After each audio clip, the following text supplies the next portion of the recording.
Hello friends, good morning to all of you. This is Santosh Tiwari before you. Today I am very happy because I am going to start my YouTube channel English Classes. तो आज मैं देखता हूँ कि board की examination high school inter की बहुत नज़दीक आ रही हैं और कुछ बच्चे ऐसे भी होंगे जो ट्यूशन क्लासेस नहीं ले सकते हैं और जिस वजह से वो अच्छे गुड मार्क्स अचीव नहीं कर पाते हैं। तो उनके लिए मैं हाई स्कूल और इंटरमीडिएट क्लासेस में कुछ इंग्लिश ग्रामर के कुछ पार्ट्स हैं जो बच्चों को काफ़ी टिपिकल लगते हैं, वो एक्टिव से पैसिव वॉइस स्टडी कराने जा रहा हूँ। तो पैसिव वॉइस से पहले हमें ये समझना है कि टेंस कितने होते हैं और कितने टेंसों की पैसिव वॉइस बनती है। तो 3 टेंस होते हैं और 3 टेंस के ऑल टोटल पार्ट्स मिला के 12 होते हैं।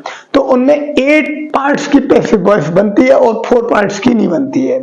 तो एवरी टेंस का 4th नंबर या फिर प्रेजेंट टेंस का 4th नंबर हुआ प्रेजेंट परफेक्ट कॉन्टिन्यूअस और पास्ट का पास्ट परफेक्ट कॉन्टिन्यूअस और फ्यूचर के दोनों ही बनते हैं, फ्यूचर कॉन्टिन्यूअस टेंस और फ्यूचर परफेक्ट कॉन्टिन्यूअस टेंस। तो कुल टोटल 8 टेंसों की पैसिव वॉइस बनती है। ओके, तो पैसिव वॉइस बनाने से पहले हमें देखना है कि उसका रूल क्या है। हम रूल पहले स्टडी करते हैं। तो ये लिखा है, देखो friends, rule for making passive voice.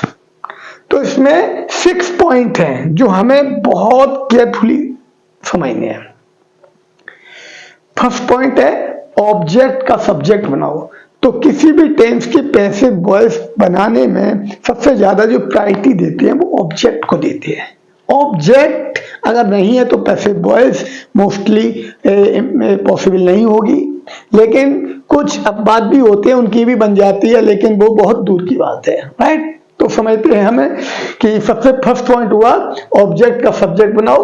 तो सेकंड पॉइंट देखते हैं नेक्स्ट टेंस की एचवी का मतलब हेल्पिंग वर्ब लगाओ। राइट, जैसे कि जो हेल्पिंग वर्ब दी है उससे नेक्स्ट टेंस की लगानी है, आई मीन टू से कॉन्टिन्यूअस टेंस की। राइट, और थर्ड पॉइंट है वर्ब का थर्ड फॉर्म लगाओ।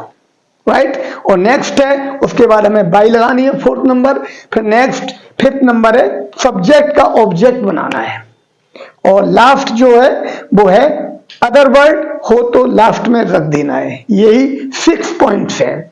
अब इसके बाद हमें यह देखना है कि सब्जेक्ट का ऑब्जेक्ट बनाना पड़ता है, ऑब्जेक्ट का सब्जेक्ट। तो ये एक टेबल दी है सब्जेक्ट और ऑब्जेक्ट। जब ही सब्जेक्ट है, इसका ऑब्जेक्ट हिम होता है। सी सब्जेक्ट है, इसका ऑब्जेक्ट हर होता है।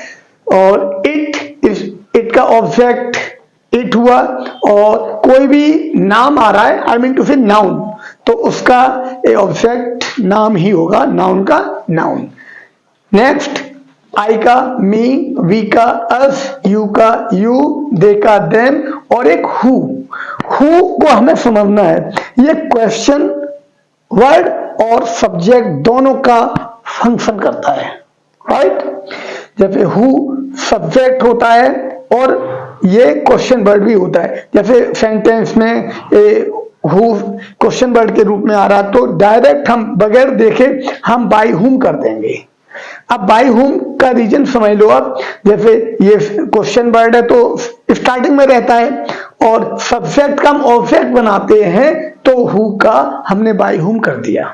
राइट, तो अब नेक्स्ट जो टेबल है वो टेंस चेंजिंग की आपको देखनी है, वो मैं आपको बताता हूं। Let's start. ये टेबल आपको बहुत अच्छी तरीके से लर्न करनी है।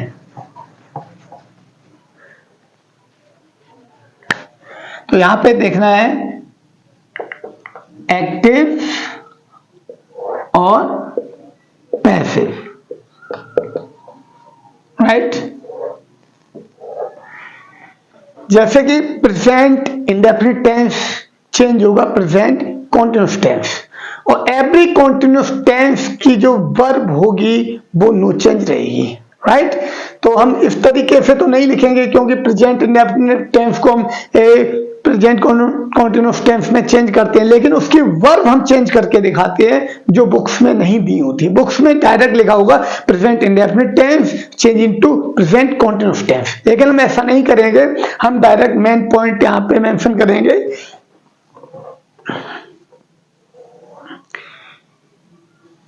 S, yes, do, does।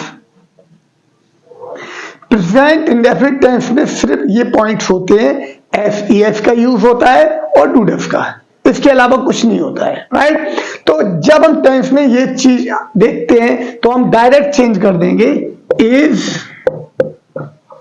M, are, right. अब नेक्स्ट देखते हैं, is, am, are, ये no change. I mean to say is M R का इस एम आर ही रखते हैं, राइट। अब नेक्स्ट देखते हैं, हैज, हैव प्लस वर्ब की थर्ड फॉर्म, इसमें आईएनजी फॉर्म आती है, राइट, तो वो आपको देख लेनी है। अगर हैज़ आता है, आई मीन टू से ये प्रेजेंट परफेक्ट टेंस हुआ, तो हैज़ का हमें क्या करना है, हैज बीन और have been, I mean to say इसमें बीन प्लस हो जाती है, राइट। अब नेक्स्ट देखते हैं, present perfect continuous no change, I mean to say बनता नहीं है, राइट। अब पास्ट में देखते हैं, तो पास्ट में क्या है, एक तो वर्ब का सेकंड फॉर्म आता है, वर्ब का सेकंड फॉर्म और डिड प्लस वर्ब की फर्स्ट फॉर्म। एक तो वर्ब का सेकंड फॉर्म होता है और डिड, 2 पॉइंट्स होते हैं। इन्हें अगर हम देखते हैं तो डायरेक्ट हम वाज एंड वेयर यूज करते हैं, राइट। अब नेक्स्ट, अगर वाज वेयर आता है तो हम इसे नो चेंज रखेंगे। हमें देखना है कि कोई भी कॉन्टिन्यूस टेंस आ रहा है तो उसकी जो हेल्पिंग वर्ब हमेशा नो चेंज ही रहती है, राइट। तो वॉज वेयर का नो चेंज होगा, आई मीन टू से वॉज वेयर का वॉज वेयर ही रहता है। अब नेक्स्ट देखते हैं, हैड, हैड प्लस वर्ब की थर्ड फॉर्म, राइट। तो इसमें हमें क्या करना, बीन ऐड करना है, हैड का हैड बीन होगा, राइट, हैड बीन। अब जो लास्ट मैंने बताया था पास्ट का, पास्ट परफेक्ट कॉन्टिन्यूअस का पैसिव वॉइस नहीं बनता है, तो अब फ्यूचर में आते हैं। तो फ्यूचर का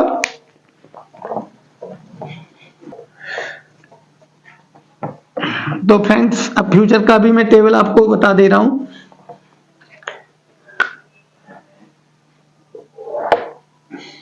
फ्यूचर में विल और शैल होता है, विल और शैल, तो इसका हो जाता है विल बी और शैल बी, राइट। अब फ्यूचर कॉन्टिन्यूस का बनता नहीं है, अब फ्यूचर परफेक्ट देख लो, विल हैव और शैल हैव, इसमें वी थर्ड होता है,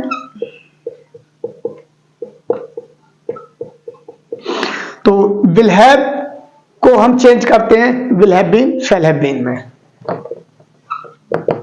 विल हैव बीन और शैल हैव बीन।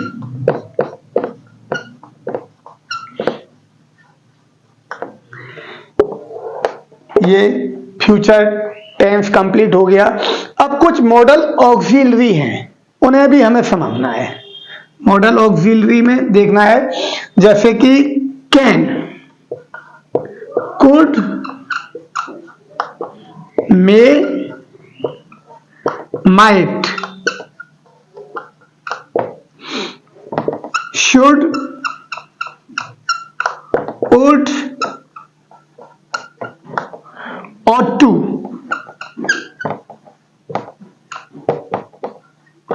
मस्ट। इन सभी को चेंज करते हैं तो पैसिव वॉइस में सिर्फ हम बी प्लस करते हैं, बी। कैन का नेक्स्ट टेंस होगा कैन बी, कुड का कुड बी, मे का मे बी, माइट का माइट बी। बहुत सारी हैं, हम सभी में बी नहीं लगा सकते, इसलिए मैंने सारी मॉडल्स में बी प्लस कर दिया। किसी मॉडल्स को हम चेंज करेंगे तो बी अप्लाई कर देंगे, राइट। तो एक बेसिक पॉइंट मैं और बता दे रहा हूं, आईएनजी फॉर्म। अगर कहीं पे आईएनजी फॉर्म आ रही है, जैसे प्लेइंग, कमिंग, गोइंग एटसेट्रा, तो आईएनजी को हम चेंज करते हैं बीइंग में, राइट। तो फ्रेंड्स, ये टेबल है, ये आपको बहुत अच्छी तरीके से स्टडी करनी है, लर्न करनी है। तो ये सारी चीजें आप आज बहुत बेटर तरीके से लर्न करोगे। तो आज के पार्ट इतना ही बताता हूं, और नेक्स्ट पार्ट में कल आपको बताऊंगा।